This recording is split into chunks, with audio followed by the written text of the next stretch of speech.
બોલો બા. હા બસ બહુ જોરદાર હસો છો તમે તો.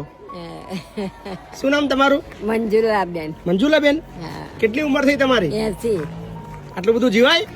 શું કરીએ હો પૂરા કરવાના હો. કેટલા 100. કરશો ને? પ્રોમિસ કરો. Promise century મારશો? 2 વર્ષ માજો રહેવું છે? હા માજો રહેશો હા મારા ઘેર? હા પાક્કું? પાકું ગેરંટી? ગેરંટી. કઈ ના છો તમે? અમે અહીં સાવરકુંડલા સાબરકુંડલા છો? ડીટલા ગામ છે. અચ્છા, તમે અહીંયા ક્યાં રહેતા હતા? અમદાવાદ? અમદાવાદ રહેતા હતા. અમદાવાદ રહેતા હતા. હા શું તમારા હસબન્ડનું નામ શું હતું? વીરજીભાઈ. તો વીરજીભાઈ રાજાભાઈ ભંડેરી. ક્યારે ધામમાં ગયા? એ તો અમને 20 વર્ષ 20 વર્ષ થઈ ગયા. હા તમારા ઘરની અંદર એકલા જ? હા એકલી જ રહેતી સાહેબ. પણ આ જો એક વખત હાથ ભાંગી ગયો, હા. પાછો અહીંયા ઓપરેશન ગાંઠ થઈ ગઈ તો ઓપરેશન કરાયું. અચ્છા, એટલે આ થાવ નકામો જમવાનું થઈ બહાર? ગયો. જમવાનું બહારથી ટિફિન આપી જતા તમાર જેવા ભાઈ. અચ્છા, હા. ટિફિન આવતું હતું જમવાનું. હા ઘરની અંદર કામ તો તમારાથી કશું થાય જ નહીં. ના કશું નથી થતું. બહુ અઘરું જીવન હતું તમારું. હે? આ તમારા પડોશી છે?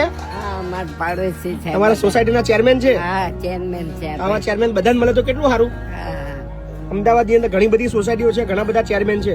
જો દરેક ચેરમેન આવી જવાબદારી લે કે એમની જે સોસાયટીઓની અંદર આવા નિરાધાર લોકો હોય એમને આવી રીતે મદદ કરે ને તો ઘણા બધા લોકોને હેલ્પ થઈ જાય. હા સાચી વાત ને? હા. આ દવાખાને બધે એ જ લઈને આવા જતા ભગવાન હતા. જેવા ચેરમેન મળે સારું કહેવાય બા. આવા સારા લોકો આપણા દુનિયામાં નહીં રહ્યા કે જે બીજાનું ધ્યાન હાલતા હોય. બધાનો હોદ્દો જોઈએ છે પણ હોદ્દાનું જે કામ આવે ને એ કોઈને કરવું નહીં. તો આવા ચેરમેન જો.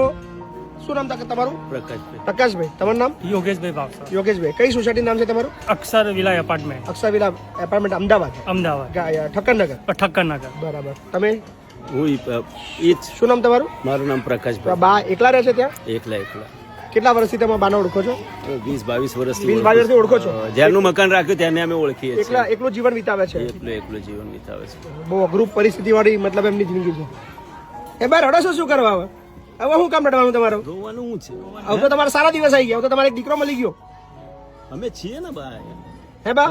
કીધું તો ખરી કે તમને હવે તો તમને એક દીકરો મળી ગયો. હા. કેટલા વર્ષ જીવવાનું માં જોડે? 20. 20 વર્ષ. સેન્ચુરી મારવાની. શું કરવાનું? શું કરવાનું? 100 પૂરા કરવાના. હા બરાબર ને? મસ્ત મારા ઘેર જ રાખીએ તમને, મારા જોડે જ. આરામથી મસ્ત રહો, કોઈ ચિંતા નહીં કરવાની. હા. બાકી બધું હું જોઈ લઈશ. બરાબર? ગમશે ને માજો? હા ફરવા જઈશું આપણે દ્વારકા ને બધે. હા. જવું છે દ્વારકા? આ ચલાતું તો અરે હું લઈ જઈશ ગાડી બેહાડીને તમને. મારી પેલી ગાડી છે, પેલી સીચ વાળી ગાડી છે, એમાં બેહાડીને તમને ફરવા લઈ જઈશ. હા દ્વારકા લઈ જાઓ, દ્વારકા ફરવા. હા બરાબર? હા આવું છે ને ફરવા? હા કનૈયા દર્શન કરવા જઈએ, હા કારુડો બોલાવવા મળવા. હા. બરાબર? ચડો લઈ લો તે હડો. બરાબર? આભાર તમારો.